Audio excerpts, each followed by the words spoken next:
प्यारे बच्चों, आज की हमारी कहानी का नाम है बहादुर झुमकी। सोनपुर गांव में हरिया नाम का एक किसान रहता था। उसकी पत्नी का नाम झुमकी था। झुमकी बचपन से ही बहुत बहादुर थी। आसपास के गांव वाले भी उसकी बहादुरी की मिसाल दिया करते थे। हरिया एक साधारण किसान था। उसके पास 2 खेत, 1 बैल और 1 गाय थी। एक दिन अपने खेत से वापस आकर हरिया ने अपनी पत्नी को कहा, अरे सुनो झुमकी, आज बहुत अजीब बात हुई है। झुमकी ने भी बहुत हैरानी से पूछा, अच्छा क्या बात हो गई? हरिया ने कहा, पता है, आज मुझे खेत में एक शेर मिला। मैं तो डर के मारे कांपने लगा था। शेर ने मुझे कहा, मैं बहुत भूखा हूं, तुम चुपचाप अपना बैल मुझे दे दो, नहीं तो मैं तुम्हें ही खा जाऊंगा। झुमकी ने किसान से पूछा, तो फिर तुमने क्या कहा? हरिया ने बोला, कहना क्या था, मैंने कह दिया। अगर मैं बैल तुम्हें खाने के लिए दे दूंगा तो मैं खेती कैसे करूंगा? मैं एक काम करता हूं, मैं घर जाता हूं, वहां से अपनी गाय लाकर तुम्हें दे देता हूं, तुम उसे खा लेना। और वो मेरी बात मान गया। चलो अब मुझे गाय ले जाने दो, शेर मेरा इंतजार कर रहा होगा। किसान की बात सुनकर झुमकी ने अपने सर पर हाथ रखते हुए कहा, हे भगवान, ये क्या कराए? तुमने अगर शेर को गाय दे दी तो घर में दूध दही कैसे आएगा? बच्चे रोटी कैसे खाएंगे? अब हरिया सोच में पड़ गया, पर अब क्या किया जा सकता था? गाय को तो शेर के हवाले करना ही था। लेकिन झुमकी अपनी बात पर डटी रही। उसने कहा, मैं अपनी गाय किसी कीमत पर नहीं दूंगी। और तभी झुमकी को एक तरकीब सूझी। उसने हरिया से कहा, तुम एक काम करो, तुम शेर को जाकर कहो कि गाय तो हमारी मरियल सी है, लेकिन मेरे पास एक मोटा ताजा घोड़ा है और मेरी पत्नी झुमकी तुम्हारे लिए उस घोड़े को लेकर आ रही है। अब हरिया डरता डरता शेर के पास गया और जाकर वही सब बातें दोहरा दी जो झुमकी ने उसे बताई थी। शेर को भी लगा, मरियल सी गाय खाकर उसको क्या मिलेगा?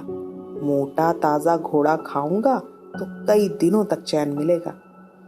शेर अभी घोड़े को खाने के बारे में सोच ही रहा था कि झुमकी एक घोड़े पर बैठकर हाथों में एक बड़ी सी तलवार और सर पर एक बड़ी सी पगड़ी पहनकर दौड़ी चली आ रही थी।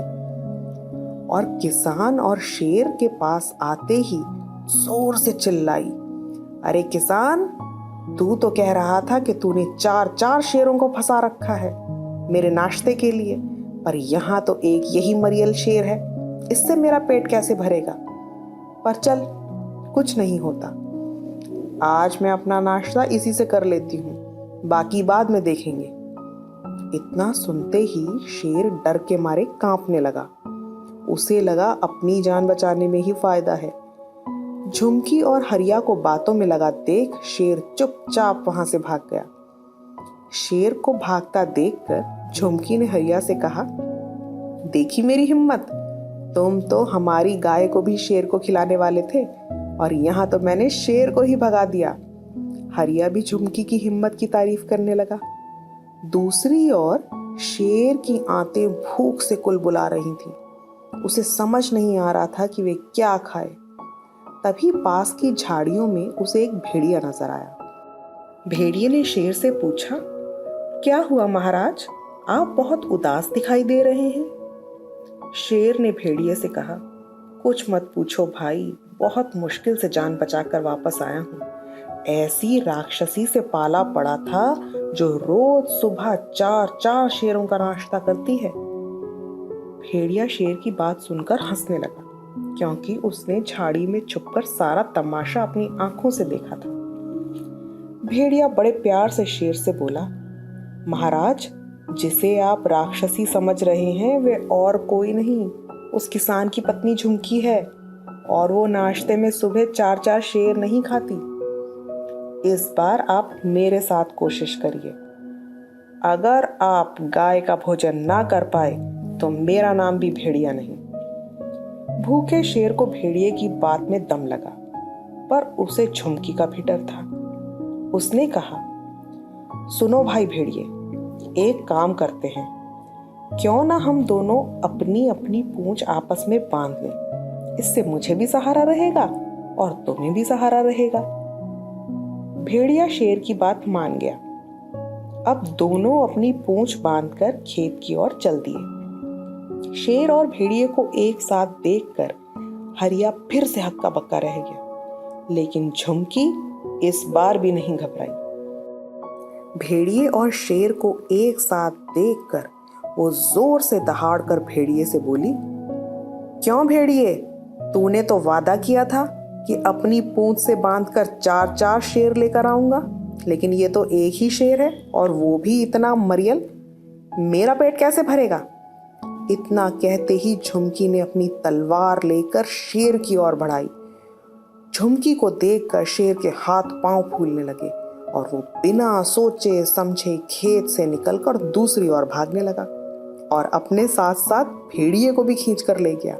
भेड़िया बहुत चीखा चिल्लाया, लेकिन शेर ने उसकी एक नहीं सुनी। वह तो बस भागता ही चला गया। अब तो शेर ने कसम खा ली कि वो हरिया के खेत की ओर कभी नजर नहीं करेगा। इसके बाद हरिया और झुमकी अपनी गाय, घोड़े और बैल के साथ खुशी खुशी रहने लगे। अच्छा बच्चों, तो हम कल फिर मिलेंगे एक नई कहानी के साथ।